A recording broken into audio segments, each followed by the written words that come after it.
On the third day of this English summer, India get their first taste of baseball, especially in an afternoon session where England really take a liking to the second new ball and pretty much even things at the end of the first innings in Headingley. Varun Aaron with us on ESPN Cricinfo Matchday. Varun, lots to dissect from an Indian bowling perspective. Let's start with the good.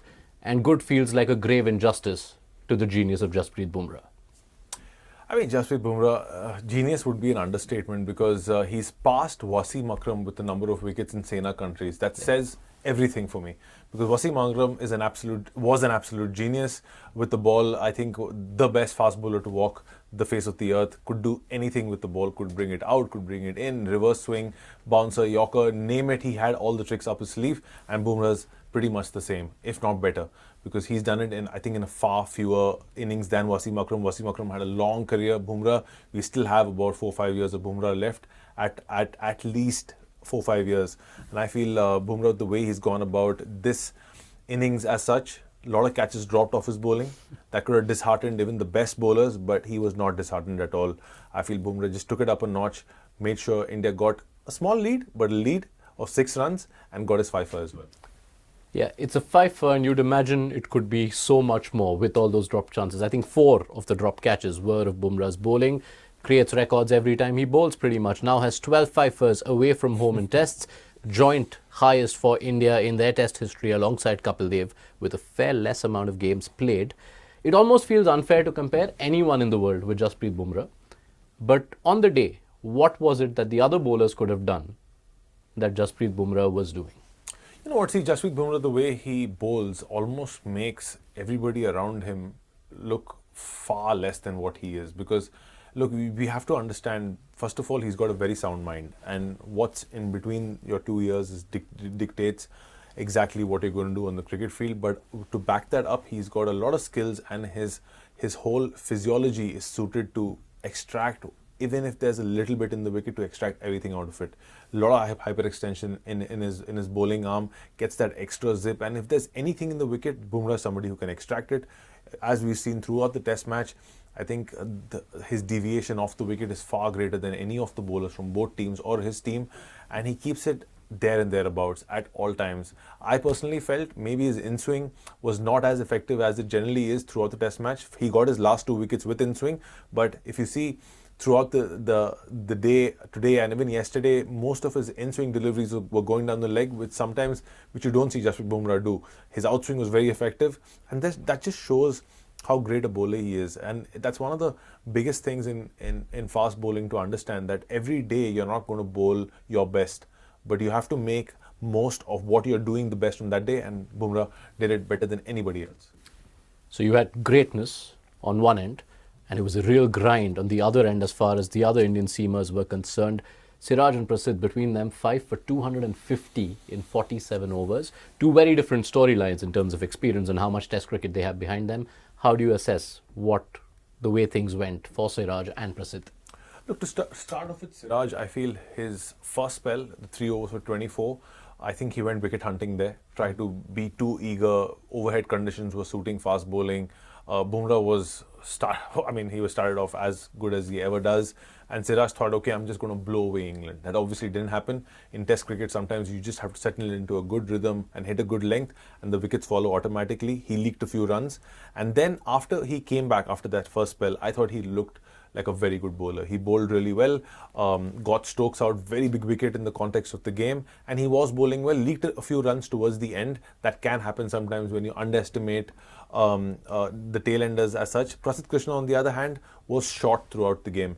I think I was doing a commentary stint with Stuart Broad, and he was like, Prasidh Krishna has bowled all his overs running up the hill. And when you're running up the hill, especially at Headingley, you tend to bowl a little shorter. I think that's something which he'll have to adjust in the second innings. And throughout the innings, I think maybe more than 40% of his deliveries were all short. Yeah. And if you have to extract anything out of these wickets, you've just got to be in and around the stumps. Yeah, more than 2/3 of what Prasidh Krishna bowled was short of length. Absolutely. Or entirely short. Yeah. What do you put that down to? I mean, we know that the natural description of Prasidh Krishna is hit the deck, but that adjustment will become imperative for him to have any success? Absolutely, that's exactly what I was saying. The second innings, he's going to have to adjust his length. Yes, he got 3 wickets off short bowling, But by then he had resorted to the fact that, okay, I'm not hitting my lengths, I'd rather go to the bouncer plan, and Gill used him really well. Sometimes it's also up to the captain's acumen to understand what the bowler is doing well and not doing well.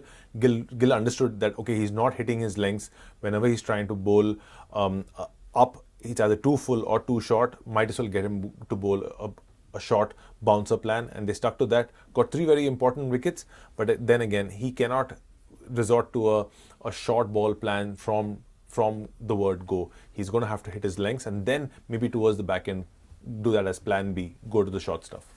Yeah, has to now contend with the ignominy of being only the 14th bowler, the 9th pacer, and the first Indian to go at over 6 per over in a test match spell of more than 20 overs in an innings.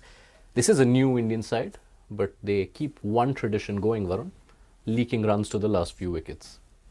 That's Especially always, the second new ball. England were heavy on India.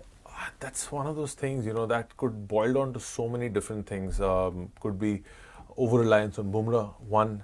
That could be just them being too lax and thinking, okay, we're just going to get the tailenders out. Also, I thought they could have gotten Jadeja sooner, because Jadeja, with a newish ball, his arm ball becomes very, very potent. Most tailenders try to take their leg across to save their stumps, and that's when you can get that LBW in play. They didn't get Jadeja on. They were those kind of changes can really help, but at the end of the day, you would back Siraj and Prasidh to get tailenders out, which they didn't. I think this is something they're going to have to address. Mone Mockle, the bowling coach, will have to work on plans to get tailenders out. Spent enough time without bringing up the 5th name, which is in keeping with what India did. They seem to forget Shardul Thakur too. 6 overs bowled in an innings that lasted more than 100 overs. It's not the first time we're seeing this. In the Border Gavaskar Trophy, you often had a 5th bowler who wasn't used much, but the argument then was it was a Nitish Kumar Reddy. When you have a Shardul Thakur and he's bowling 6 overs, have you got your plans wrong? I don't think you've got your plans wrong. You trust Shardul Thakur to get you runs and to get you a couple of wickets. He did not get runs. He played a very loose shot. We saw Gambhir how disappointed he was in that shot, especially just before lunch. That's a time where you avoid playing a flashy drive on the up, on the offside. And then his bowling was not up to the mark. Also, I thought Shubman Gill could have gotten him earlier. He bowled, I think, in the 41st or 42nd over, which is very, very late for Shardul Thakur. He is a swing and seam bowler. The overhead conditions were suitable for swing bowling. I thought when Prasidh Krishna wasn't going well, I think in his first 3 overs he had gone for plenty. That was a good time to get Shardul in, because the ball is harder. He could have extracted a little more bounce and pace off the deck. They didn't get him in then. Bowling him in the 40th over was a bit of injustice. But then again, Shardul Thakur has been predominantly a bowler throughout his life. It's not like he's a batting all-rounder, he's a bowling all-rounder.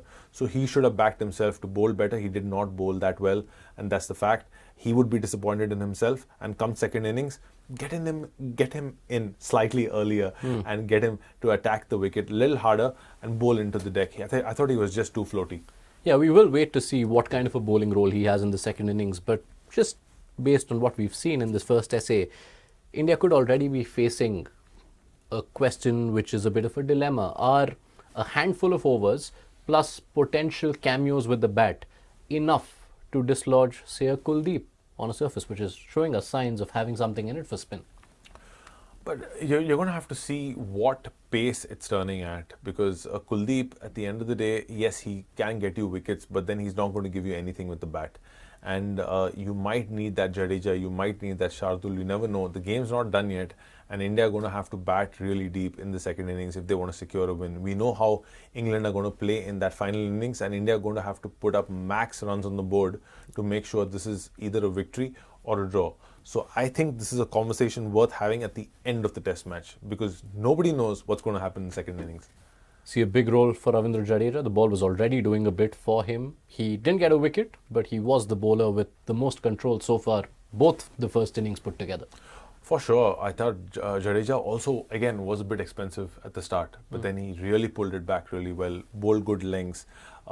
And the thing is, when the moment Jadeja sees a bit of turn in the wicket, that too from the stumps, he looks like a different bowler. He feels like, okay, there's something in it for me, and then he really gets attacking. Also, with the speed Jadeja bowls, the ball which doesn't turn, which comes back in, really surprises the batsman, can get him out. If Rishabh Pant had taken that catch of Harry Brook, we could have seen a different story altogether. Okay, let's not talk about drop catches, because if catches were taken, England would have not scored these many runs. Yeah, there's about 50 runs that went to Ben Duckett after his drops. There's 40 plus runs to do not Ollie remind Pope. me. And there's all of the 99 runs that Harry Brooks scored. 100%. Forget the missed chances. Yeah. There was the no ball dismissal of the I last. think this is the most catches India has dropped in a very long time.